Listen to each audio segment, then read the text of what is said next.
అనకాపల్లి జిల్లా నర్సీపట్నం నియోజకవర్గ మున్సిపాలిటీలో ఎలక్షన్ సమయంలో ఉచితంగా ఇసుక హామీ ఇవ్వడం జరిగింది. ఈ సందర్భంగా వైసీపీ నాయకుడు ఈశ్వర్ మాట్లాడుతూ ఈ హామీను అమలు చేయలేక టీడీపీ నాయకులు వార్డు కౌన్సిలర్ ధర్మిరెడ్డి మధు కుంటి సాకులు చెప్పుకొని తిరుగుతున్నారని ఈ సందర్భంగా ఈశ్వర్ అన్నారు. మీకు దమ్ముంటే ఉచిత ఇసుక నర్సీపట్నం మున్సిపాలిటీ ప్రజలకు అందించి అప్పుడు మీరు మాట్లాడండి. టీడీపీ నాయకులు అందరికీ ఒక సవాల్ విసిరిన వైఎస్ఆర్సీపీ నాయకులు ఈశ్వర్ అన్నారు. అందరికీ నమస్కారం అండి. ఇప్పుడు ఒక వీడియో చూడడం జరిగింది. మన నర్సీపట్నానికి పనికిమాలోడు పోరంబుకోడు అని ఎవడన్నాడంటే అది ధనిరెడ్డి మధు. ఆ ధనిరెడ్డి మధు అంటాడు, గణేష్ గారు ఇసుక జనాలకి ఉచితంగా ఇవ్వండిరా, ఆ భవన కార్మికులు ఇబ్బంది పడుతున్నారు అని చెప్పేసి ఆయన ప్రెస్ మీట్ పెట్టి మాట్లాడారు.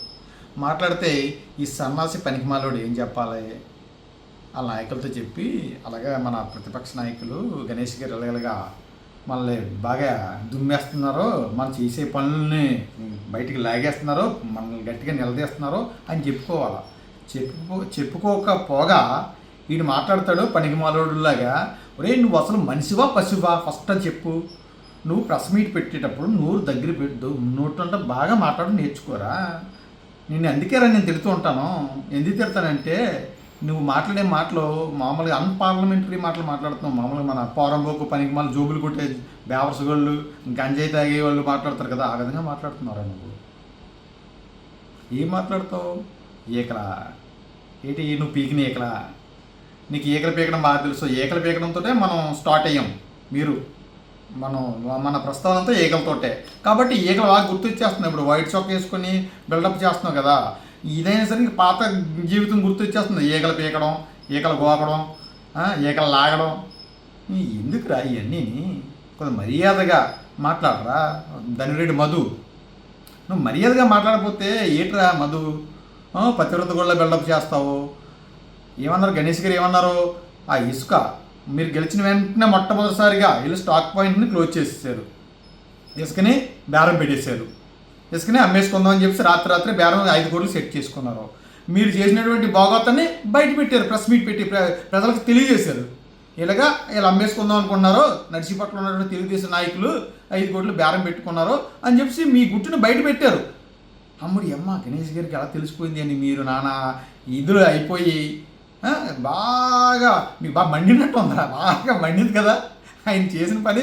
మీకు జనాలకు తెలియజేయడం మీకు బాగా మండిపోయింది, ఎక్కడో కాలిపోయింది.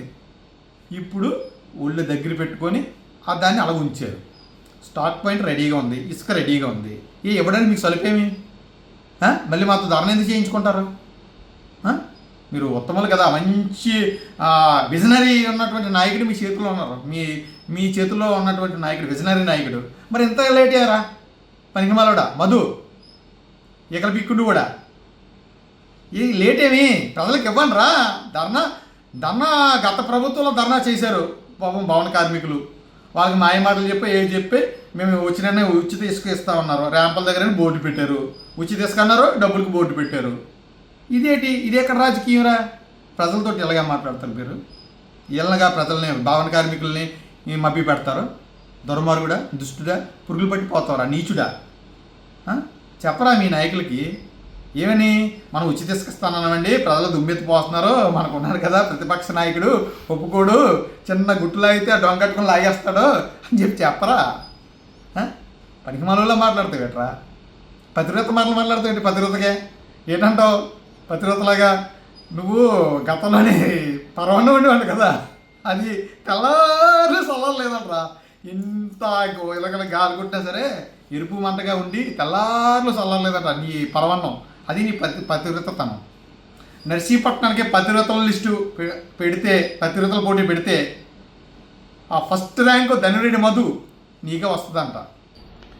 నర్సీపట్నం ప్రజలకి ఆ ఇసుక కొరత లేకుండా చేయడమే గణేష్ గారి లక్ష్యం. కాబట్టి మిమ్మల్ని ప్రశ్నిస్తారు, మిమ్మల్ని నిలదీస్తారు. దానికి మీరు సమాధానం చెప్పాలి. ప్రజలకు మంచి చేయండి, ఇసుక ఇవ్వండి, అప్పుడు మీరు మాట్లాడండి. అప్పటి వరకు మీకు మాట్లాడే హక్కు కానీ ఆ ప్రెస్ మీట్ పెట్టే అర్హత కానీ మీకు లేదు. ధనిరెడ్డి మధు నోరు అదుపులో పెట్టుకొని మాట్లాడు. వయసు కానీ సరికాదు, వైట్ చొక్కా వేసుకుని కానీ సరికాదు. నోటంట శుభ్రమైన మాటలు రావాలి, అది గుర్తుపెట్టుకో. నోటంట శుభ్రంగా మాట్లాడడం నేర్చుకో, లేకపోతే నేను తిడుతూనే ఉంటాను. నేను గుర్తుపెట్టుకో. నువ్వు మర్యాదగా ఎప్పుడైతే ప్రెస్ మీట్ పెడతావో అప్పుడు నేను మర్యాదగా మాట్లాడతాను. లేకపోతే నీకు ఇవ్వాల్సిన నువ్వు పోరముకోళ్ళగా బేవర్సోళ్ళగా ఈ జోబులు కొట్టేవాళ్ళగా గంజాయి కాల్చేవాళ్ళగా బిహేవ్ చేస్తున్నావు కదా, ఆ విధంగానే నిన్ను తిరుగుతూనే ఉంటాను. నర్సీపట్లో ప్రజలు ఇబ్బంది పడకూడదనే ఉద్దేశంతో మేము మహా ధర్నా నిరసన కార్యక్రమం 21 తారీఖున చేపడుతున్నారు మా నాయకులు శ్రీ పెట్ల ఉమాశేఖర్ గణేష్ గారు, మాజీ ఎమ్మెల్యే. అంతకంటే ముందు మీరు ప్రజలకి ఇవ్వండి, లేకపోతే మేము చేయాల్సింది మేము చేస్తాం. ఖబర్దార్ ధనిరెడ్డి మధు, ఖబర్దార్.